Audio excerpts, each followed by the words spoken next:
Thank you so much for that very kind introduction.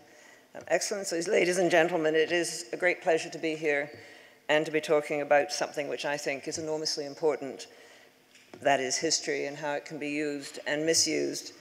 And I'd like to congratulate, the organizers of Historians Without Borders. I think this is a very important initiative, and I, like all of us, fully support it. I think we all know, all of us here today, how important history is. And I think that is borne in on us every time we open the newspapers in the morning. History is used to mobilize people, often to do dreadful things. History is used to turn peoples against each other. History is dragged into debates, often, I think, in very bad ways, and I think this is something that, as historians, thank you, we need to struggle against. At the moment, in Britain, there's an intense debate, becoming more intense, on whether Britain should be part of the European Union or not. And of course, it was only a matter of time. We've already had Dunkirk. We've already had the spirit of Dunkirk. We've already had the glorious Elizabethan age, which is being portrayed by those who want Britain to leave the European Union as something when Britain sailed in the oceans perfectly happily, completely overlooking the history of that time in the 16th century, when Britain was actually isolated, constantly in fear of invasion, and very small and insignificant. And it was only, I think, a matter of time before we got Hitler dragged in as well, which Boris Johnson did this week, saying that there has been a long history in Europe of people trying to dominate the continent. It goes right back to Napoleon and Hitler, and the European Union is only the latest manifestation of this. And so the use and misuse of history is something that I see every day in the English newspapers. I think as historians, we have an obligation to warn against such misuse of history. We have an obligation to try and make people understand that history is being misused in this way. And I think we have an obligation to make people understand that history is not something that's set in stone. It is a matter of debate. It's a matter of interpretation, and that's the way it should be. It should not be dragged in as if it is a solid piece of evidence on one side or the other. I think history is important for the present. I think it helps in our understanding. And we have many ways of trying to understand the present, of course. We have sociology, we have politics, we have economics. But I think without history, without an understanding of history, without an understanding of how our world came to be the way it is, how our societies came to be the way they are, we are depriving ourselves of a very important tool for understanding the worlds in which we live. As we know, and as other speakers have said today, we are in part products of our own experiences and memories. We grow up in particular societies. We often inherit from those societies or those groups or those nations views of the world, attitudes which we may not recognize in ourselves. And I think understanding where those views and attitudes come from is a very important first step to understanding ourselves and to understanding others.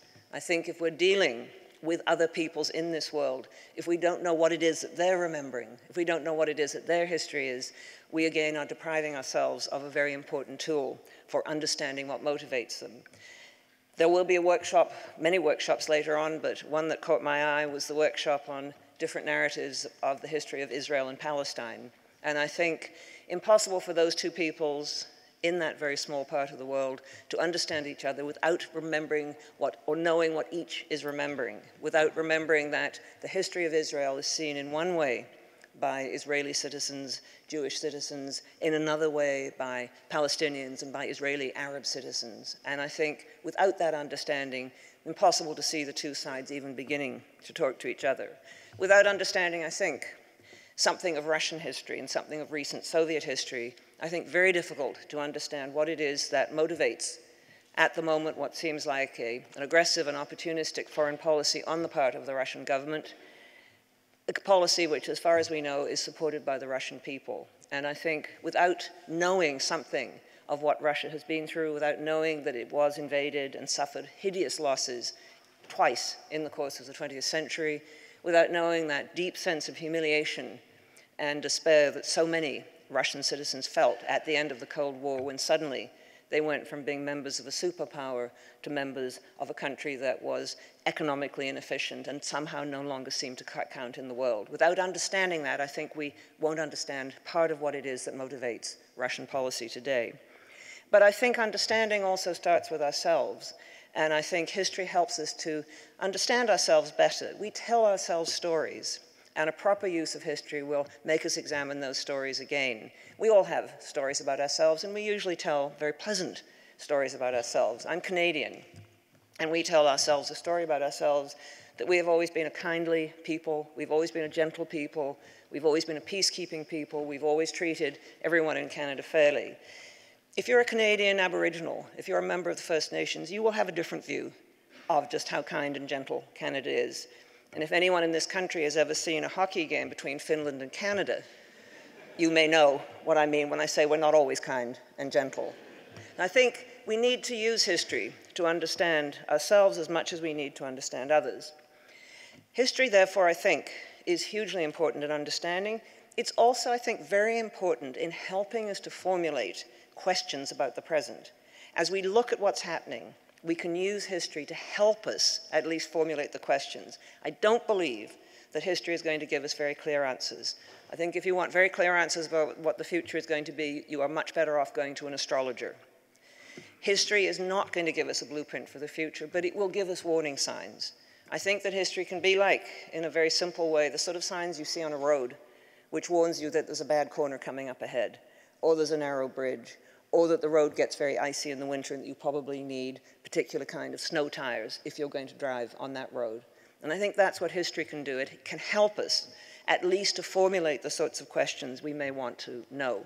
Because what history does, among other things, is offer alternatives. It reminds us that there were other ways of organizing societies, other ways of seeing the world, other ways of doing things. There's a tendency always in the present to assume that what we're doing is the right thing, that we have somehow got human wisdom at our fingertips, that we know better than anyone in the past. I think what history does is remind us that what we think of as perfectly normal was not thought of as normal in other pasts, in other societies. It doesn't mean that we want to emulate them, because they are, after all, in a very different world. The past, as an English writer said, is a different country, and I think we have to remember that. But opening up our imaginations to possibilities, to the possibility, among other things, that we're not always going to be right, that we don't always know everything, I think is very important. Among other things, such opening up can teach us a sort of humility.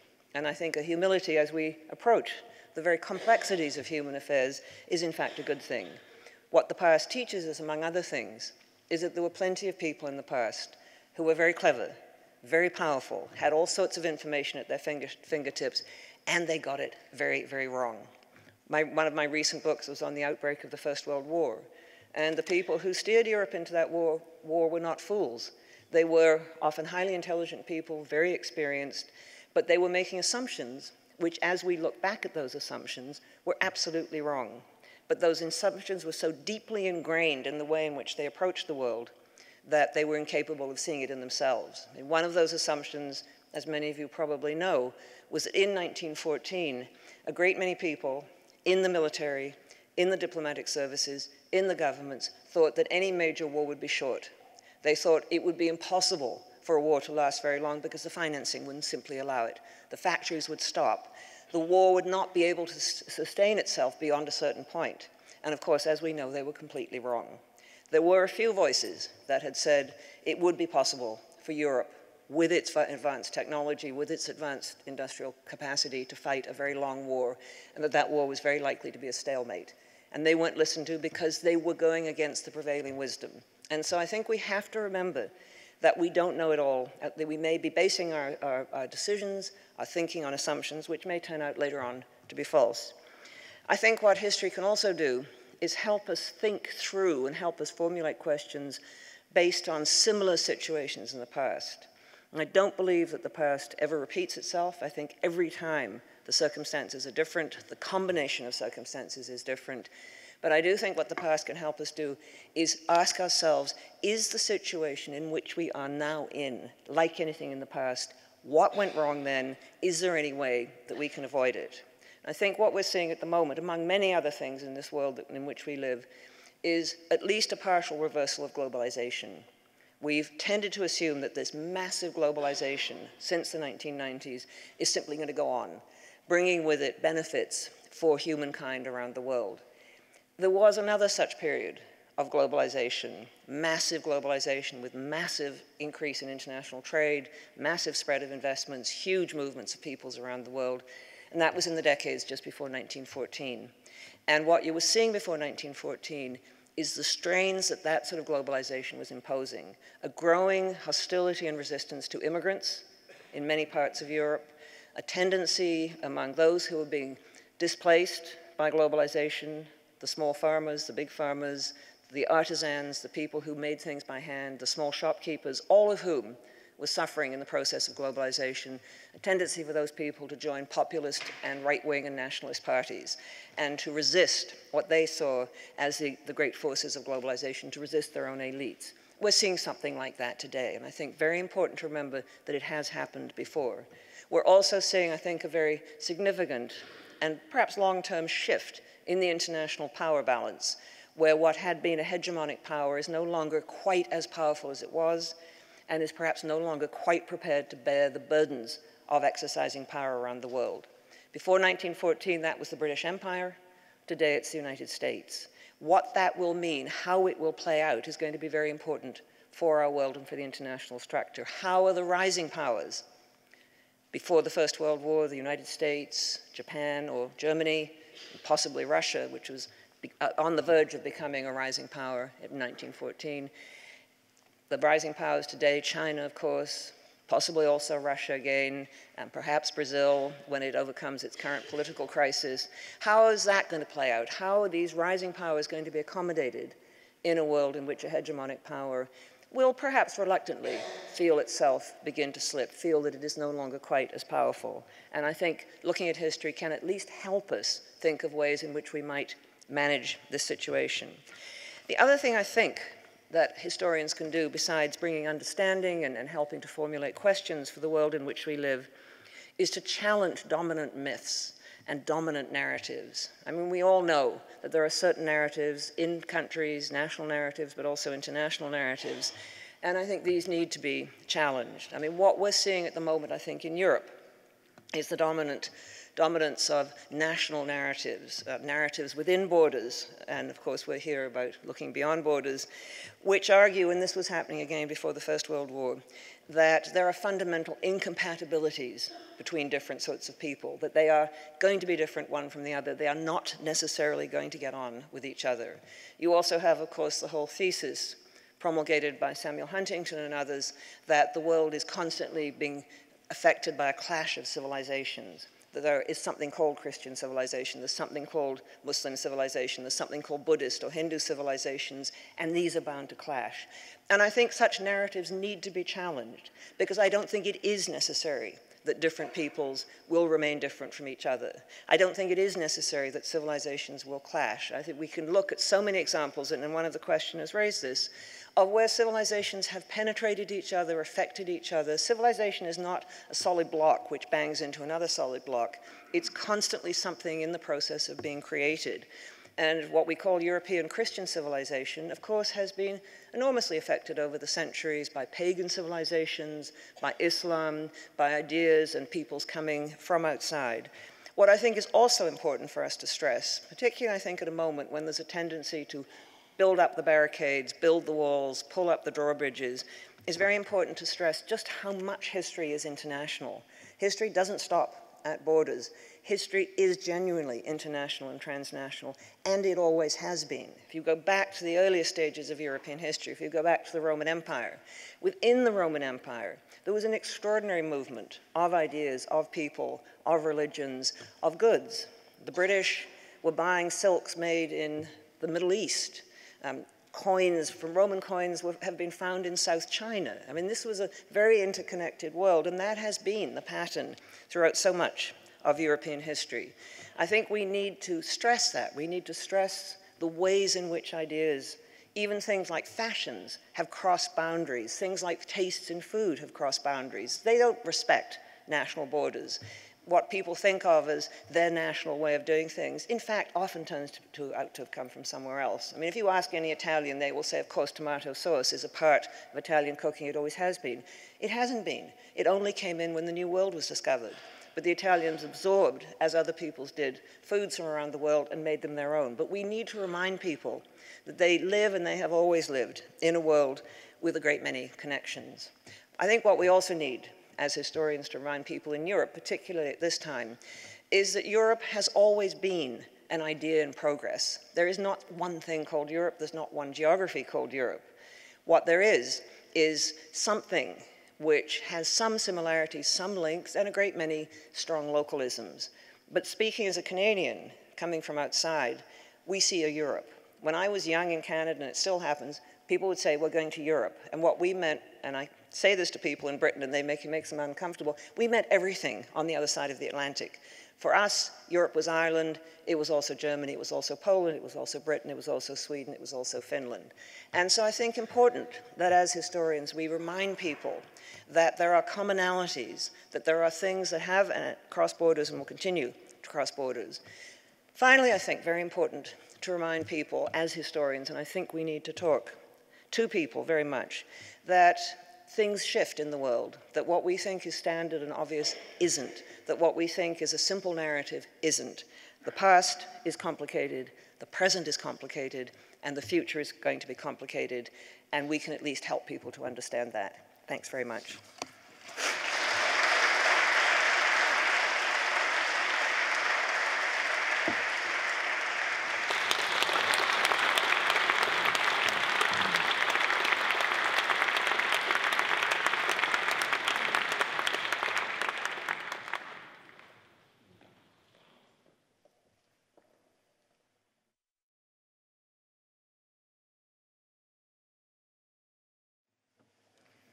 Thank you, Professor MacMillan, for your speech. I will now give the floor to our panelists, Professor Jan Behrends from the Zentrum für Zeithistorische Forschung in Potsdam, Germany, and Professor Jussi Hanhimäki from the, sorry, I forgot the name of your institute. The Graduate Institute, Geneva. Yes. It's a longer name, but I think that's enough. Exactly. Who would like to begin? Jussi? Okay. This is working, I assume. It's very hard. Well, first of all, thank you for inviting me. Thank you for the organizers for making this thing possible. I think it's obviously, as a historian, I can't think of anything much more important than having a Congress of Historians attended by former presidents, foreign ministers, and so on. I think it's an honor. It's an important undertaking. Something that is part of it seems to me the sort of the zeitgeist of the moment of the early 21st century. We have similar initiatives in Geneva. I know of similar initiatives being relaunched, in fact, at the Kennedy School at Harvard, obviously in England and elsewhere. It's very hard for me to follow Margaret, because Margaret is an impossible act to follow in any sort of interesting way.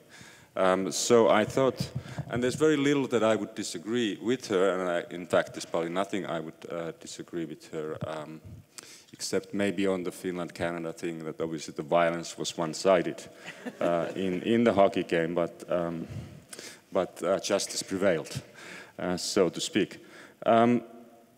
So maybe I will make maybe 3 points about just perhaps to add to the discussion and that are related, but not directly.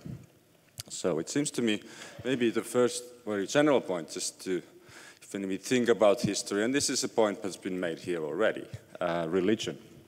History is very much like religion, in that it's man-made, that's my personal feeling, and men can make whatever they want out of it. And the first point, of course, about history is that it's a concert of disagreements. It's a grouping of different interpretations of ideas about the past, why things happened, things that are translated and adopted in public memory. I think that's the first point, obviously, about history, in different ways at different times, just to be overtly general. Public memory, historians, perhaps the greatest responsibility is, as Margaret pointed out towards the end, is to often fight against certain very ingrained ideas about what a nation's, a group's history past is and how it is relevant today. You know, I always grew up in Finland, as many of those here in this room, thinking that Finland, for example, there was no racism in Finland. Only to discover later on that was because we all looked the same. So there was nobody to be racist towards. We've discovered, I think, over the past 2-3 decades that Finns have a capability of all sorts of racist things, just like everybody else, which was a sort of historical revelation to me, which noted particularly since why I commute often back and forth and see the changes taking place in this country. So public memory is of course part of the historians and part of the field of disagreements that historians often play in, and often relatively unsuccessfully. The second field or the part of the concept of disagreements that has to do with specifically, well, the professional historian, which we all of us here are today. Professional historians are in many ways not particularly fitted, perhaps, for giving you advice or providing you with any kinds of tools in which to make particularly sound judgments about where we are today, for two reasons. One has to do with the specific evolution of the historical profession. It is part of what we would call the nation-building process. All modern universities are funded more or less, not all, but the great majority of them are funded by states, and were created as part of the state-building project, whether it's the University of Helsinki, whether it's University of Geneva, or some other institution. Their brief, historians' brief within those institutions, often was to discover a collective past for the nation. And that collective past, of course, became the mythical image that we have, whether it's about Finland, about Canada, about something else. And that was for a long time, I think, the great brief of the historian. In many less democratic societies, that certainly is still very much the brief of the professional historian. And it's a rather dangerous brief, as has been pointed out already here today, in that it can elevate certain moments in the past for tools of dividing or uniting, for good and, sadly, or mostly for the bad. Which is indeed the difficult, difficult task of the historian then, is how we break these barriers, how do we address these issues. And there I think the historical profession today hasn't done particularly well, which is I think one of the points that Margaret has made in his work as well, which is that professional historians, in order to avoid being so, in some ways, tools of the state, and in order to catch up with other academic disciplines, have become overtly specialized, overtly looking at what many common people might think are relatively uninteresting issues about the past, rather than, I think, trying to address the sort of collective issues that are facing us in the current climate. So historians in many ways are victims of their own professionalization, if you will. As a result, they have, and I'm coming to the first point, well, where does all this leave the historian when it comes down to, well, the policymaker that might indeed be well advised to consider historical advice when making decisions about current day problems and issues. Well, the overtly specialized historian obviously will bore the policymaker to death with his ifs and buts and howevers, and the, well, you know, it's not as simple as all that, which of course is the central point of history that's been underlined, I think, here many times over and over again. Nothing is as simple as the grand narrative of the nation or something of that nature may seem to us today. So how can a historian, trained to be the minor of a specialized knowledge, to be of some use in the so-called real world of policy making and indeed public debate. We often hear of analogies, and some of them have been dropped here, I think today. And that analogies are a way of seeing that there indeed were similar situations in the past, and hence that will provide us answers how we should behave or what sort of decision we should make today. I would submit that analogies, in the end, they're very bad. They often lead us to oversimplify complex situations. They almost automatically led us to look for a situation that superficially may seem similar to the one we are facing today. There are a number of famous analyses that have led to bad policy decisions.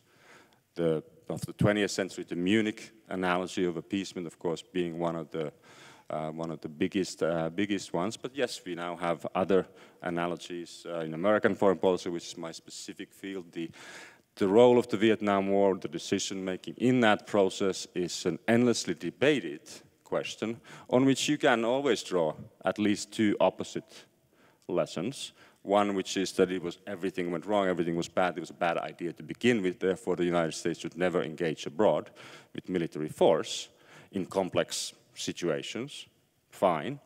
And that's, many would agree with that. The other issue is that, well, actually the cause was good, the implementation was bad. And you can see these debates obviously overshadowing much political debate in countries like the United States and elsewhere, and I'm sure you can find similar examples in many other countries. But drawing very simple, straightforward, one-line lessons from history, analogies. Saddam Hussein is like so-and-so, for example. These are not particularly good. They often lead to poor policy decisions. They often lead to oversimplification, and then of course the use of these analyses later on often comes to haunt us, and then historians will write those reports afterwards in which they will tell you that, well, because the policymaker used the wrong analogy in this case, obviously the end result was bad. So that's sort of shorthand, simple, straightforward fact. Give me the right analogy from your history book. That certainly is not the way in which I think history can be useful. Where it can be useful is, I think, two ways again. I mean, obviously, if one knows nothing about where one comes from, what one's own prejudices and preconceptions are based upon, one is in a very difficult situation if one is to confront people, cultures, situations in other parts of the world, even very close to home in some cases. And history teaches, and I think Margaret alluded to this in her talk as well, that nothing in the end, I mean, one thing that it does teach us, despite what many of your history books, which are sort of narrative accounts of a beginning, a very complex middle, and then some kind of a final end. They always tend to come, there's always that Hollywood movie style trajectory in which you know that the book will come to an end. The narrative, you know what page you're on, you know that eventually you will reach the final page, over, end of story. History actually never stops, of course. Time, as we know, it never stops. But history does teach us, therefore, that nothing really is inevitable. No decision inevitably led to certain consequences. And hence, if for a policymaker, for almost anybody, to think in terms, think historically, I guess, is the way that it has sometimes been put. Think about the history as offering you all sorts of alternatives. They may be simple set of analogies, but they're alternatives that offer you the hope, at least, to think that nothing ultimately is inevitable. If you, and that may help any policymaker with historical understanding to indeed consider, let's say if you think in case of the Vietnam War, maybe a better case would be to consider the case of Iraq more recently. the American occupation of Iraq in 2003.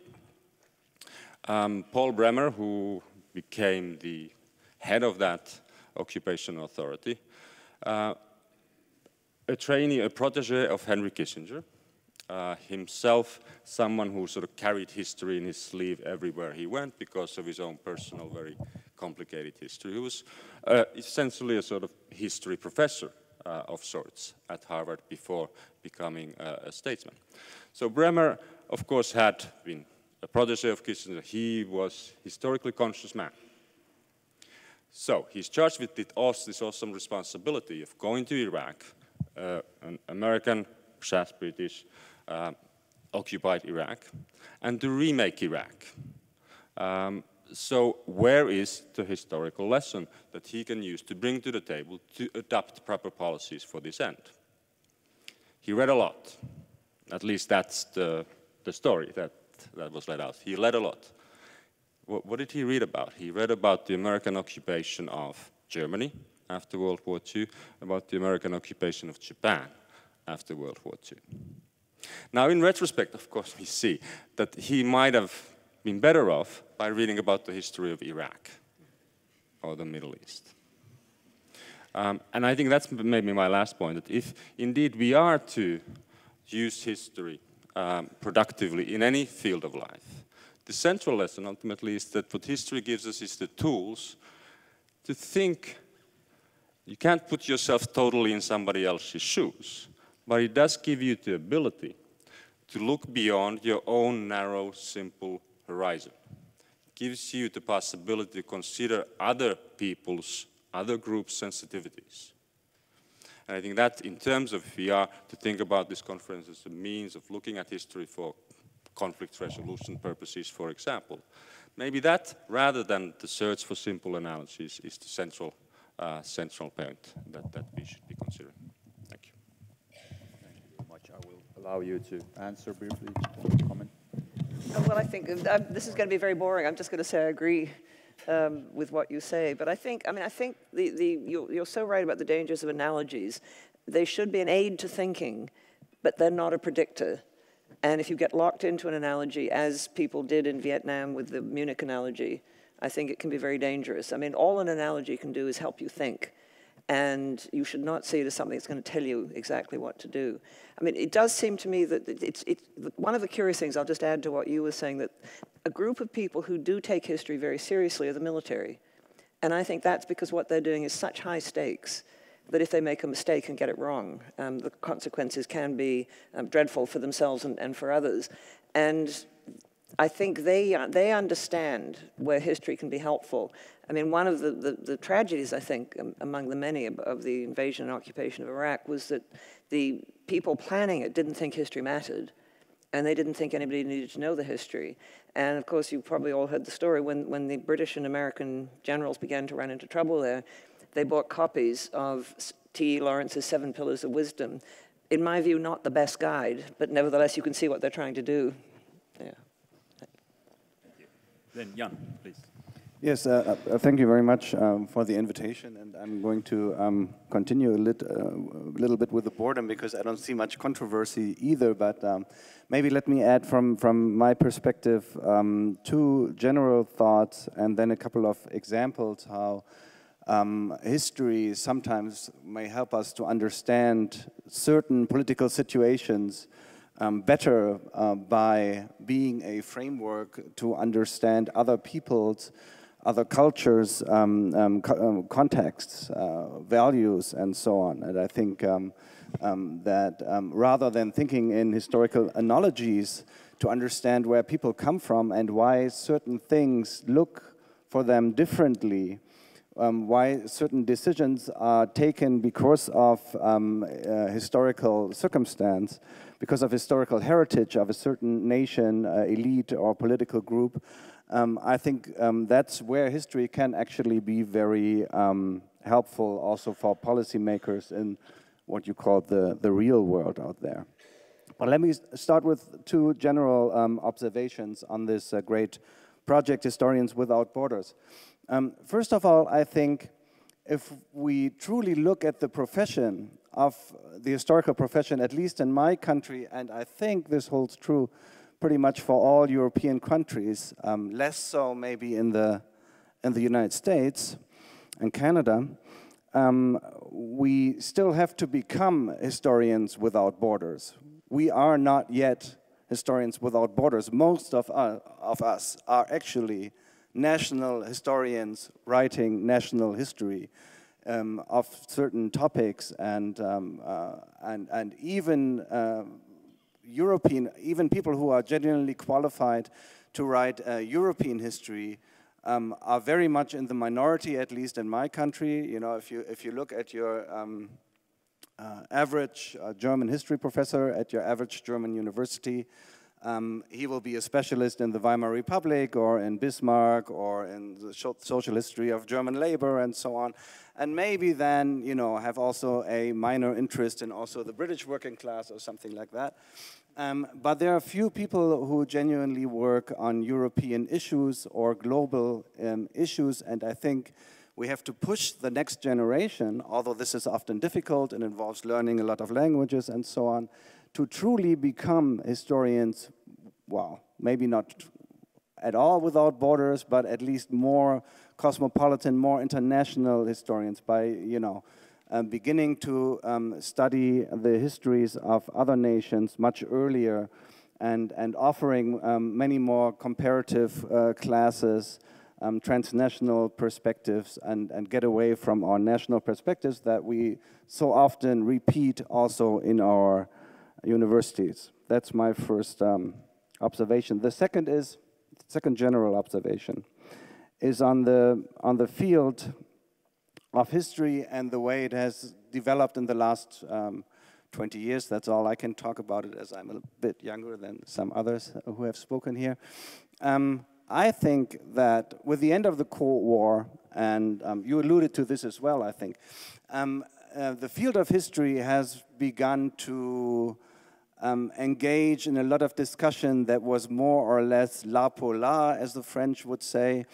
There was the so-called cultural turn of cultural history, which brought a lot of new and interesting perspectives, but which also depoliticized history maybe more than it should have. And I think we see the outcome of that in these years now, when historical expertise is being is seen as important again. But there are sometimes few people who hold that expertise. Let me give you the first example from my country again. I mean, in Germany also, the general perspective of the 1990s was, you know, to quote Francis Fukuyama, that we now live in the end of history. You know, history has come to an end, and all we're going to see now for the foreseeable future is global trade, EU enlargement, more change towards liberal democracy, and even if we looked at countries where this path was obviously not really taken, like for example in Russia, we tried to convince ourselves until 2 years ago that, oh, they're just on some sort of like side road, but you know, in the end they will go down this road, this Fukuyama road, so to say, and there's not much to worry about in the world out there, except for, you know, being competitive, making money, staying in dialogue, and then everything will be fine. I think in the last 2 years we have learned that the end of history didn't come, but that history is continuing, as you say, and this in a very dramatic sense. And this end of the Cold War order, or the post-Cold War order, also provides new opportunities, but also challenges, I think, for the historical profession. I mean, personally, I have seen that when all the experts on the East European field, and there are not that many anymore, and because, you know, the profession was cut down, of course, you know, who needs East European experts when the Cold War was over and perceived as over. When people started calling me and other colleagues who work on places like Russia and Ukraine, and told us, to explain to them why certain things are happening, because they don't understand why, we don't live in a world anymore where people invade other people, right? This was sort of like the general attitude of the Class Politik in Berlin. We don't do these things anymore. Why do they do these things? They don't understand that we don't do these things anymore in Europe. And, and this is where history comes in and explains that, in other nations, the contexts are different, and, the military is seen as a different tool than, for example, in Germany, and so on. And I think that, this whole initiative of Historians Without Borders is very useful, because it can show that history is more than just an academic discipline, but it is really a tool to understand Europe in a more refined way, and to maybe not be as surprised then when a crisis starts, because we have a better, or we could gain through history also a better understanding of our neighbors and of the environment that we live in. Let me give two other examples where I think that historical myth and historical reality can lead, or the breaking of historical myth rather, and looking at historical realities could lead to a better understanding of certain policy decisions. Let's take the refugee crisis, which was already mentioned by Monsieur Kouchner and others. Many people did not understand the initial German reaction in the last fall or summer of opening the borders and letting almost 1 million Syrian and other refugees into the country. They called it very irresponsible, and they heavily criticized the chancellor for what she did. I think by understanding, a little bit of contemporary German history, many of these British, Polish, French, and so on critics could have come to better understand that decision. First of all, there's a different attitude towards mass migration and refugees in Germany, because the German people have experienced this in the aftermath of World War II. We have seen millions of replaced people in our country throughout the whole, I grew up among them throughout the whole post-war era. Second point, there's a whole different ethical component in German politics that comes from the war guilt, and there was no option really to be the bad boy that would be closing the borders, and this is also very ingrained, I think, in the German political class, and people could have known that if they had been advised about this.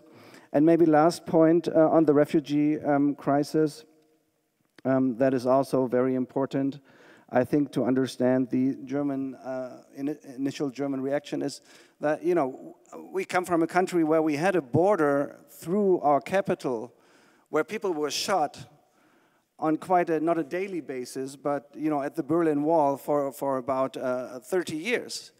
And shooting at people at borders and closing borders is just something that's not very popular in my country.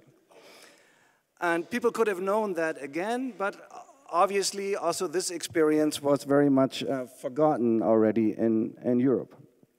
Let me end with another example where I think that if we had more historical context and less historical myth, maybe the reaction to a certain event would have been different. And I talk about the Maidan in Ukraine. Now, it's striking from my perspective that there was very little solidarity with the Ukrainian revolution in Germany. There was very little interest, actually. And many people were even sort of repelled by the events on Maidan. Now, how can we explain this by using a bit of contemporary history? I think that the whole events of Maidan were not as well received as, for example, Solidarność was in the 1980s. I remember as a kid, from our church, we were sending parcels to Poland, and everybody was into Solidarność. I obviously grew up in West Germany. And there was a big solidarity that today is lacking with Ukraine. I think part of the reason is that during the last 25 years, Germany has so much cultivated the myth of the peaceful revolution that when violence broke out on the Maidan, once again there was this attitude, Well, don't you people understand that you have to do a peaceful revolution? You have to go out on the streets like in Leipzig and shout no violence and we are the people, and then the bad guys are going to disappear and you're going to have a peaceful change in government.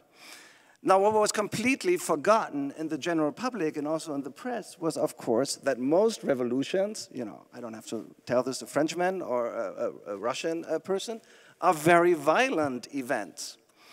But in the German perception, of course, this is not the case. But you know, we've come to a point, again, end of history, that you know, revolutions must be made in a peaceful way. And if Ukrainians cannot do that, then they have gotten something wrong. And I think these are just concrete examples where, you know, if we look at how contemporary history is understood in our society, we can also better understand how the public reacts to certain political events and why certain political decisions then are taken. Thank you. Thank you. Yes, very good. Thank you. Yeah. Again, you have the opportunity to comment. Well, I'll be very brief, but there were so many interesting things there. Again, I agree. I'm sorry we can't have a proper sort of fight, any of us, but I think, and one of the things that's come out from what you both said, and I think is so interesting, is that there is, in a way, a tension between national history. I mean, there certainly are national differences, there are regional differences, but focusing on those means that you might forget about the things that go beyond. And I think that's what perhaps Historians Without Borders can do. I mean, it's not that we don't, I don't say we, but I think that people here would accept there are borders, often those borders matter, there are strong regional areas, but always important to go beyond that and recognize that the world is made up of these different levels of types of identity.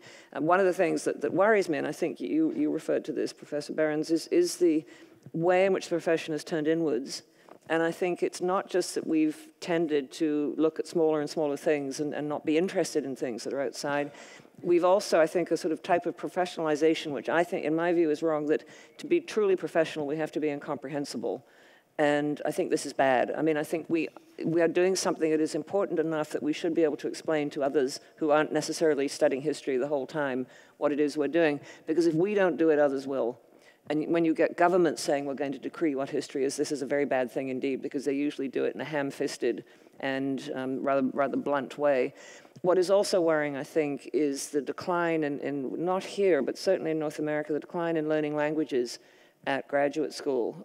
It used to be that if you did a degree in history, you had to know at least one other language, and that's not happening anymore.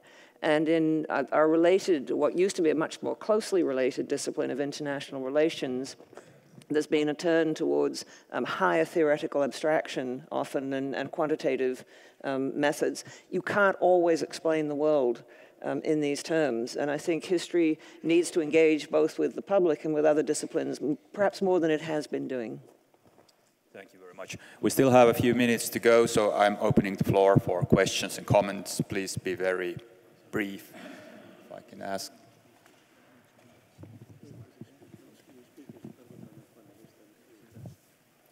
Thank you very much. My name is Ratia Diputri, the postdoc researcher from University of Uvascula. Thank you very much for the event, and I share what Professor MacMillan already mentioned in this panel about how the importance of history to understand the present. But of course, the question is again also from the discussion from the panelists: how can we involve historian or academics in the policy making in the future, even though it's not really, as Professor MacMillan said, it's not really astrologist, but still, how can we make this as our agenda together? I mean, here in the panelists, in this event, we hear about from journalists, from embassies, from politicians. So how can we engage this even more? Like how often we have this kind of initiative? Thank you very much. Shall we take another question directly?